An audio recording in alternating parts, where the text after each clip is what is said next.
I feel like we've done this before. I feel like we've done this before. Reboot from Asteroid G.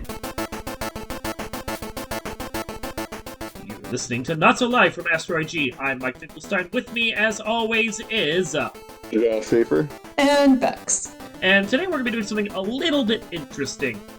We're going to be going around the table, such as it is, which we used to film it or to record in front of a table, and now we do it all, like, over Discord. And I don't know, the face-to-face, I miss it so much. But we're going to go around the quote-unquote table, and we're going to talk about our favorite movies. But specifically, after we've discussed why we like that particular movie, we're going to try and turn it into a video game.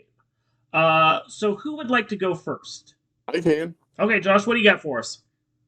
So I feel like Ghostbusters has been done to death. Yes. So that's my actual favorite movie. What you got? You got that Ghostbusters video game that was effectively the third one of the series. Yeah, so we're good. Yeah, we're good. So I'm gonna go with a couple steps down because, Terminator 2 kind of been done to death too. But one game that's my favorite movie. Yeah. Is Big Trouble in Little China. As we know. I do know. And I wasn't sure that actually made your top 3 or 4. I thought that was just your guilty pleasure flick. It's my guilty pleasure and third favorite movie. Okay. But I think it'd be a really fun game to play. Okay. Because I don't know, I feel like it would work best as like a Metroidvania type game. Okay. What do you got for us there? So you're obviously the main character of the game, right? Yeah. Or of the movie? Yeah, the Kurt Russell character. The fast talking, sarcastic truck driver that he plays. No, I was talking about Wang Chi. Oh! The original one. Because he does all the work. Well, yeah, he does do all the work. He is the main character if you don't pay attention to what the story's actually focusing on. Exactly. Yeah. But JK, but like kind of maybe like a what was it, Mario 2? Yeah. As much as I hate to invoke the spirit of that game into any conversation. But you have like a character selection between like Jack Burton, Wang Chi, Egg Shen, and maybe like I don't know, Gracie Law or something. Sounds a little like the 8-bit renditions of the Bloodstained series in that regard. Yeah.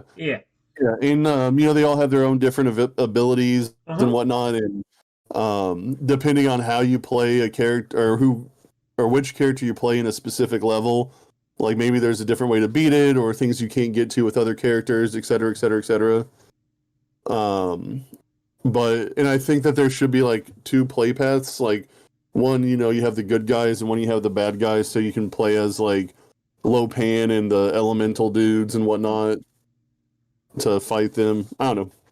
I'm not a game designer, Mike. So that does sound interesting because it sounds like one of them you start off at like the street level where you're Jack Burton, like almost like TMNT 3 Radical Rescue on the Game Boy, where you go through and you find your partners, and then finding your partners allows you to access different areas and on that Metroidvania in that regard. But if you play as the villains, you start off in like Lo Pan's throne room, and then you're battling your way to the street to take over the streets of New York. Exactly, yeah. I like that. That's cool. Yeah. Cool. Yeah, I know when Bex and I were talking about this, we were thinking it was more like a Final Fight style brawler with Mortal Kombat style one-on-one boss fights at the end, almost with like finishing moves and dumb jokey shit going on in the background. Like Kurt Russell gets his super meter up and then like summons a truck that clears the screen as it drives across. Well, yeah, of course. That'd be fun. I think I like both of these ideas, and I think both of them need to come around because I played both versions of that game. Yeah. Well, you can still implement that boss fight thing at the end of it too, because it'd be like what's that game called? Streets of Rage. Yeah. Where it'd just be like a side scroller brawler, and then at the end you'd have a boss fight, or Contra maybe. So I want to see the Contra version of Big Trouble in Little China. You battle through a certain part of the Lo Pan's fortress, and then you have to do like overhead map fights against bad guys on the streets of New York before you get to the next like underground fort. That'd be amazing. Sounds so awful. I love it. Bex, what do you got for us? Well, my favorite movie is How to Train Your Dragon, I Okay. believe. And of course, that sort of thing lends itself best with doing like a farm simulator type where you're raising dragons, and it's like a Sim City, but with dragons. Probably gotta, Yeah. yeah, you gotta rebuild things, you gotta train your dragons, and yeah, there's a little battle component in there because I don't know, they gotta fight. So it's like Stardew with Pokemon. It almost feels like I can see it like a little ActRaiser style where you have certain like not unaligned dragon dens where you like you build your town out and then you like have your dragon fighters flying above protecting the town from the evil dragon, quote unquote evil. They're not evil, but you know the neutral dragons. And then when you get to a cave that the town builds out far enough, you can seal the cave and then you can actually take whatever neutral dragon type was in there and start raising them as part of your town. But then I think I also like the idea of that Pokemon style thing where you're building up to like some kind of arena battle or something else, and you can take 3 dragons in that you've been training over time with the battles and everything else you've been doing. Yeah. You can do that. Yeah, do that. I like it. I don't have any other idea than that one. I just like that idea of like town building plus training your dragons. Yeah, yeah, it's nice chill game. I think that's cool. That's got a vibe to it that still feels like it's taking the idea of what's in the movie. You know, the dragons aren't bad, and we can work alongside them, and then finding something that doesn't feel like it's just ripped from a plot or slapping a bad side scroller over top of a movie's narrative. Mm-hmm. Yeah, that's cool. So now I'm trying to picture the side scroller How to Train Your Dragon.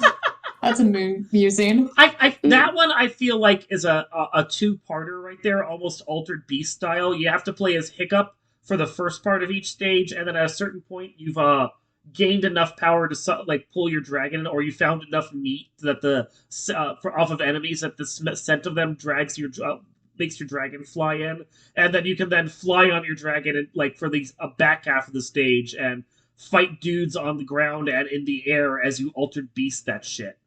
Yeah, and you can even do a shoot 'em up. Yeah. Like X-Wing Fighter. It'll be a mini game within the game. Yeah.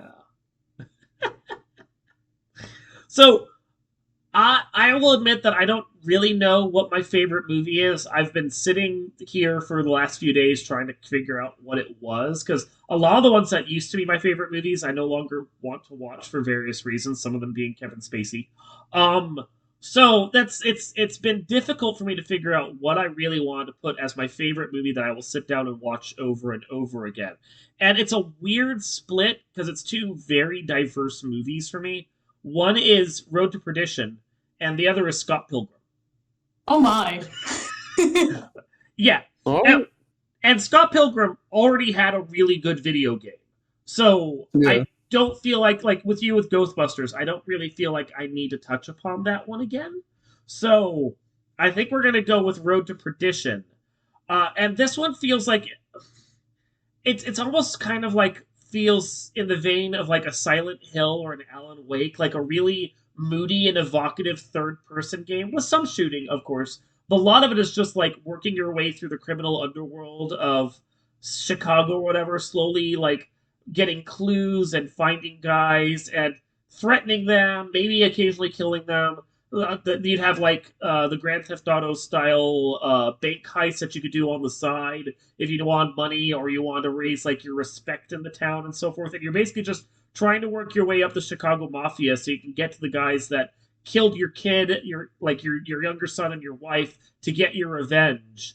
But you know, in the end, it has a sad ending because the movie has a sad. Oh yeah. Although I do also think there's room in there for the really shitty SNES version that in no way, shape, or form pays attention to what actually happened in the movie, and it's just this guy going through brightly colored Judge Dredd style platforming levels, shooting guys, and it's made by Jalico. Of course, I like that. I would play that shitty game. It would be awful, but I would play it. So, well, yeah, yeah, I like it. Yeah. But there is an honorable mention I want to make. And before you said Big Trouble in Little China, I was originally going to have us go back around the room and list our guilty pleasure movies. But your guilty pleasure movie is actually also at the top of your list. However, I did come up with a guilty pleasure I wanted to cover, which was Dude, Where's My Car? No. Oh. I mean, that movie is a video game in itself. Like, that's easy. It is. But I want to do a video game based on it where you're literally searching for your car in like a Deja Vu or Shadowgate point and click adventure. No. Wow. Like it is so not Dude, Where's My Car? But it's just like you slowly exploring this town with like a menu on the side that has all the weird items you've collected, and like you go up to characters and they say in text form various lines of dialogue from it, and it's jokey and dumb, but it's still like a serious point and click Dude, Where's My Car? I'm down. Yeah, I love it because at first I was thinking Desert Bus, but just them aimlessly wandering a road trying to find the car, but if you ever find it, you have to like get it and take it back to your house and then do the slow wandering again. Yep. I like it. That's terrible. Oh my god, that's so bad. I mean, I love that movie for what it is, but it's not a good movie. Oh, no, it's not. No. It's a fun movie, though. It is. It really is. All right, anyone got anything else? Any other guilty pleasures you want to do, or any other movies that you thought of that you wanted to cover? No. I don't. I'm sorry. 21 Jump Street. There you go. But Well, I as mean, long as but- they get Channing Tatum and Jonah Hill to do the voices. I mean, yeah, but didn't the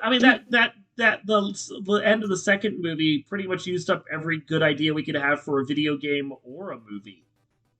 You're right. Which is part of the reason why I think they're struggling to come up with the 23rd Jump Street, because it's like, how do you do a sequel when you already did all your sequels in the credits? They literally wrote themselves into a corner purposefully. Which is brilliant. It is brilliant. I mean, the best idea Sony has suggested is a Jump Street Men in Black crossover, which I have to admit I would watch, and then I would play the video game about that because it would be absolute trash. So apparently, Yes. they are doing a 24 Jump Street. They're just skipping 23. They're skipping 23. That's amazing. Well, I mean, they're probably just going one block down, and that's going to be the joke, you know? Yeah. Yeah. That's cool. I mean, if you can't get Phil Lord and Miller and Lord back, then that's a good substitute.